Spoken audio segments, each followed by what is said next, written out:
For the past 5, 6, 7 weeks, we have been highlighting predominantly these two criminal men here, Daniel Cahill and Christopher Morton.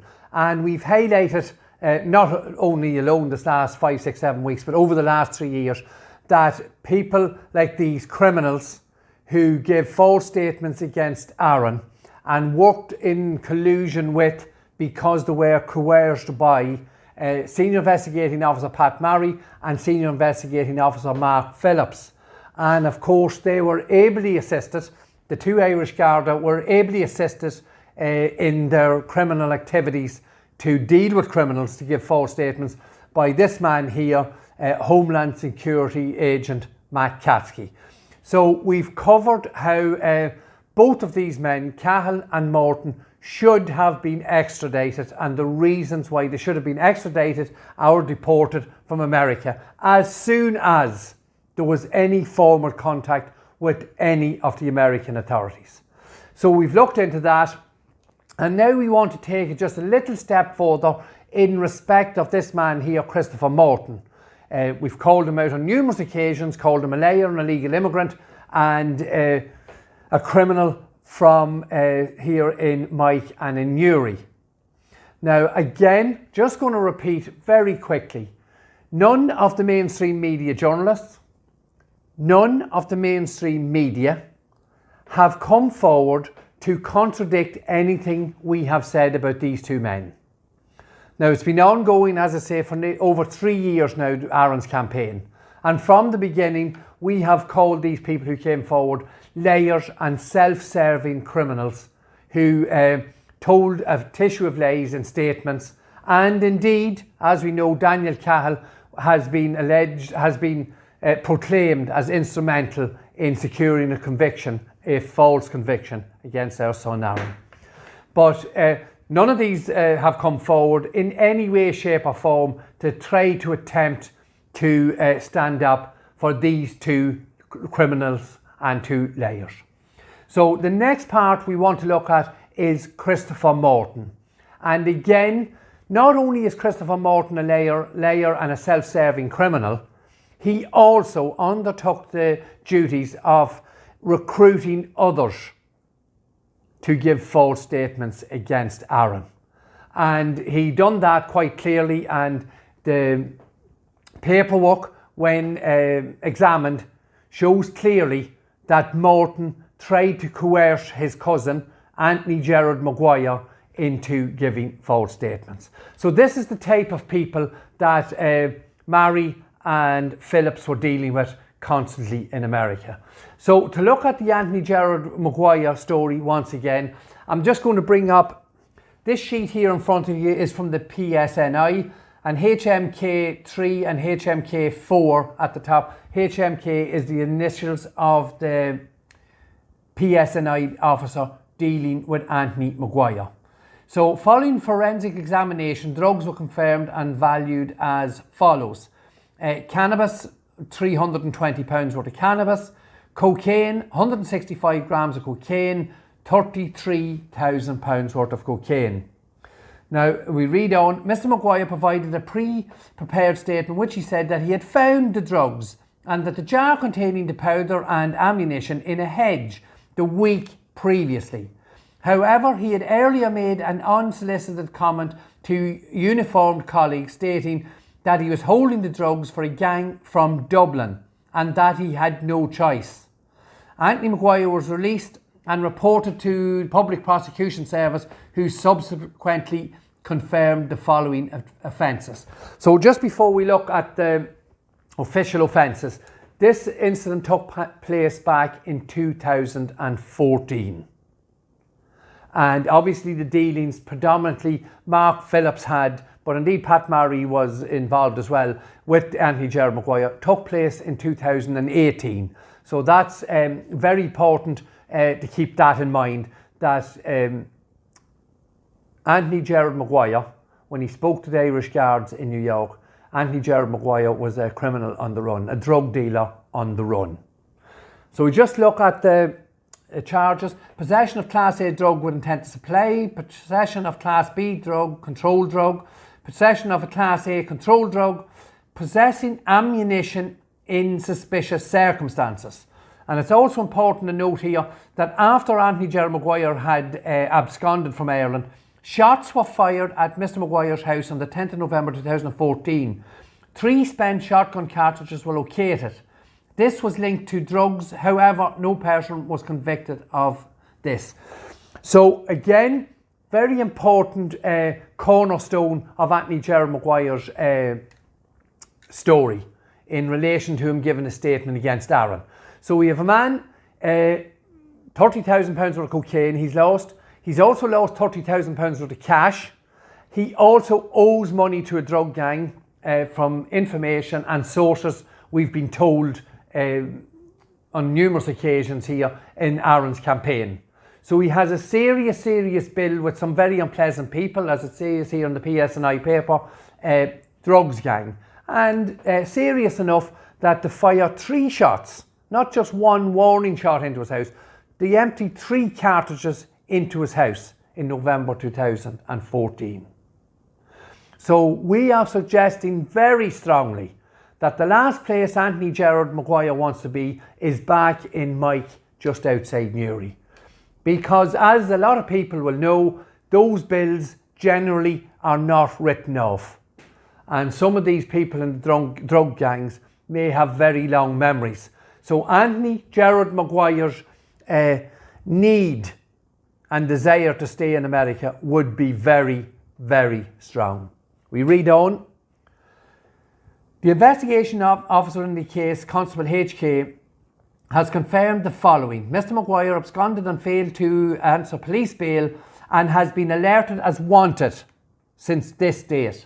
A court summons has also been issued in relation to his non-attendance at court. The case remains outstanding. Are there any ongoing investigations being conducted by the Police Service of Northern Ireland re Mr Maguire? So very quickly, this last bit we're going to just look at here is questions that was asked by Aaron's legal team, namely Mr Neil Manley, solicitor in Newry, asked the PSNI these questions in respect of Mr Maguire. So you can see there, are there any ongoing investigations being conducted by the Police Service of Northern Ireland re Mr Maguire? As above, Mr Maguire remains alerted in relation to the offences, so he was still wanted. And this question was posed to the PSNI in 2019.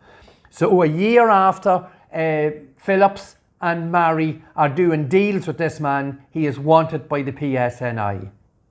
Next question, is Anthony Maguire wanted by the PSNI in relation to any criminal investigation?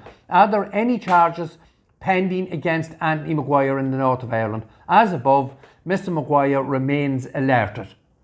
So yes, Mr Maguire was on the wanted list, and Senior Investigating Officer Mark Phillips was doing deals with a drug dealer on the run in New York. It's as simple as that. But then the story takes a peculiar twist, as we can see here. County Down man extradited from the US appears in court on drug charges. So on the 17th of January 2023, Anthony Gerard Maguire was extradited from America. He had a number of court appearances in Newry Crown Court, and to cut a long story short, we'll just go very quickly through the charges and just see what Maguire done here. Right, so this is Anthony Gerard Maguire, possession of Class A drug with intent to supply. So he's a drug supplier, Maguire is. Pleaded guilty and he was convicted. Possession of Class A drug with intent to supply, pleaded guilty and convicted. Crown Court's determination was imprisonment and detention. And you can see there it's for 1 year and 4 months. There was a number of these, I think there could have been something like 12 or 14 charges. Possession of Class A drug, again, with intent to supply, guilty, and he was sentenced to 8 months for that. Just one more, just run through these quickly, because this is important. All these were left on the books. Class B drug, intent to supply, not guilty. He pleaded non-guilty to a number of them, and they were left on the books. So Anthony Gerard Maguire is in Crown Court in Newry. Very important to cover this also. Maguire, and the headlines you see here was from the 17th of January. And from that date, there was nearly no coverage of Maguire's appearance in Crown Court in Newry. It was shut down completely. And I was in contact with a local, well, he says he's a journalist in Newry, and he couldn't find, he's a court journalist, and he couldn't find out any information about Mr. Maguire.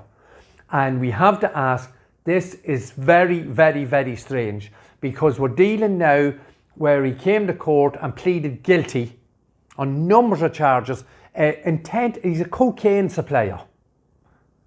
He's supplying kids with cocaine in his own local area. And not a word about it, not even in the local press. And I know we have slated the mainstream media, but it shows you how pathetic journalism is on this island. There can be no reason why Anthony Gerard Maguire's case, a man that absconded, was brought back to Ireland 5, 6, 7 years later, 8 years later, goes to court, pleads guilty, and is sentenced. So that, in any way, shape or form, our newspapers are full of people with driving offences, public order offences, drunk and disorderly, and yet we have a drug dealer who absconded to America, left behind his partner and children, was extradited back to Ireland and went to Crown Court and was sentenced. But this is not where this story ends. We've seen some of the guilty pleas and the not guilty to some of the charges. This one is very, very interesting. Now, it said quite clearly that there was possession of possession of ammunition in suspicious circumstances. So this is Article 64 of the Firearms Act in 2004 in Northern Ireland. He pleaded not guilty, excuse me, and for some reason that charge has been left on the books. Now, I would suggest, because of what happened in the following 2 or 3 weeks after Maguire was sentenced in the Crown Court, would you believe, would the Irish people now believe that Anthony Gerard Maguire is now back in the United States of America? How is that possible? And we have sought answers from a number of sources, and nobody, no legal entity can give any reason why Anthony Gerard Maguire, drug dealer from South Armagh, was allowed back into the United States of America. And this ammunition charges here is very, very important, because obviously the drug trade is killing our children. It's poisoning all our children here on this island. And when we have criminals and drug dealers like Maguire running about with ammunition, with intent, the drugs was there for intent, obviously the ammunition was for intent. Yet the authorities in Northern Ireland and in Newry Crown Court seen fit to just slide that along. Can we suggest that the reason why the firearms was, shall we say, shelved, was to allow Maguire to get the hell out of Northern Ireland and get back into the United States of America? Because Maguire was a serious danger to the Irish authorities in respect of the investigation into the murder of Detective Garda Adrian Donoghue. Because Anthony Gerard Maguire, we say, was coerced, forced, bullied or in some way by his cousin, Christopher Morton, and indeed by Senior Investigating Officer Mark Phillips, to give a false statement against Aaron. Now, what Maguire undertook then was to go to a lawyer in New York, got his lawyer to write an official letter, legal letter, to the Irish authorities, and particular Mark Phillips, and told Mark Phillips, the Irish Guards, the Irish DPP, the Irish Judicial System, he did not want to have anything further to do with Aaron Brady case, because he was put under severe duress to make a statement. And we know, and we can go into any detail in respect, Anthony Gerard Maguire was witness number 64 in Aaron's book of evidence. So Phillips and Marry and Graham had full intention of bringing a drug dealer in to give evidence in a capital murder case. A drug dealer whose life was under threat if he came back to Ireland. So that's the sort of level we are trying to deal with here. But we are suggesting the ammunition charge was put to one side, because if the ammunition charge had the stick, Maguire couldn't get back into America. He shouldn't have got back into America anyway. But obviously some sort of a deal was done to allow a drug dealer, a convicted drug dealer, an illegal immigrant, an ESTA overstayer, allow him back into America. And it doesn't matter what status he had gained, whether he got married to any American citizen. None of that mattered. He was totally illegal. He should have been sent back to Ireland, and he should be in jail here in Ireland now as we speak. So how do we know that our intrepid members of An Garda Síochána were dealing with these criminals? So we know that he was caught with cannabis, cocaine, ammunition and cash, Anthony Gerard Maguire. And during the course of an affidavit given to Aaron's legal team, and again specifically Neil Manley, solicitor in Newry, Senior Investigating Officer Mark Phillips told us that on the 3rd of July 2018, a witness order was served on Maguire. Now, Phillips done this himself. He served the witness order on Maguire in New York. And yes, Phillips told the Irish court system, the Irish judicial system, the Irish people, that he discussed Maguire's PSNI situation. That's how it was put. And Judge Michael White allowed that to happen in an Irish court. Phillips knew 100% he was dealing with a fucking drug dealer whose life was in serious danger if he was to be deported back to Ireland. So that is the level that we are dealing with. And again, the Irish media knew all about this. This is all public information. This is all in the public domain.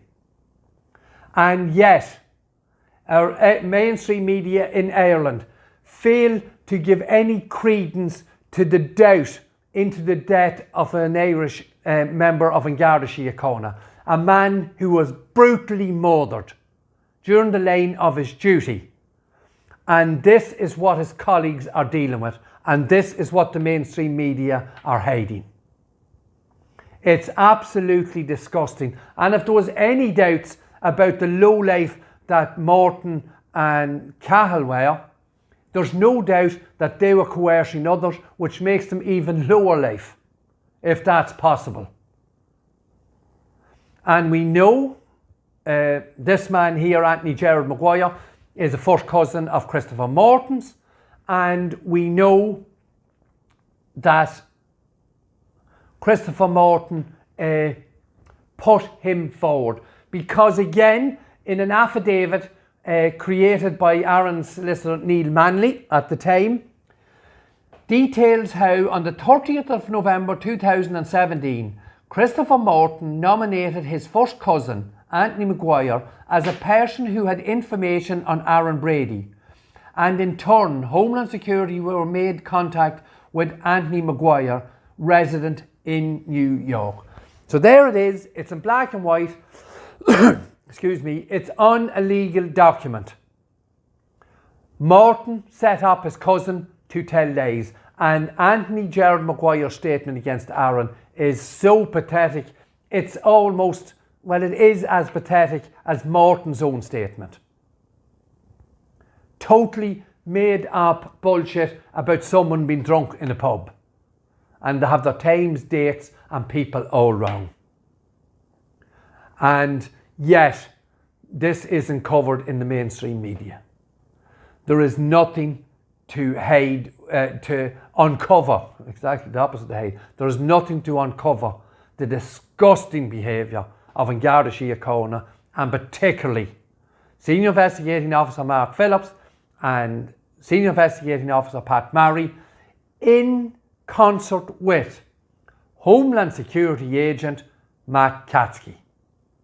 The documents are there, they're in the public domain, and the dots are quite easy to join. Dots that, shall we say, there is no dots that can be joined in Aaron's conviction. None, or we would be questioned on any dot that showed one scintilla of evidence that Aaron Brady had anything to do with the murder of Detective Garda Adrian Donoghue.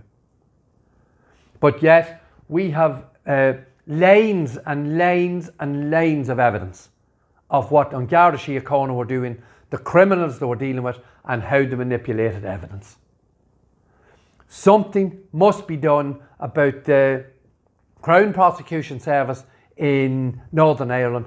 There must be some questions asked, and obviously answers must be forthcoming as to how a man caught with £30,000 worth of cocaine to supply to our children, he's a drug dealer, a drug supplier, was taken home, got his hand slapped and was sent back off to America.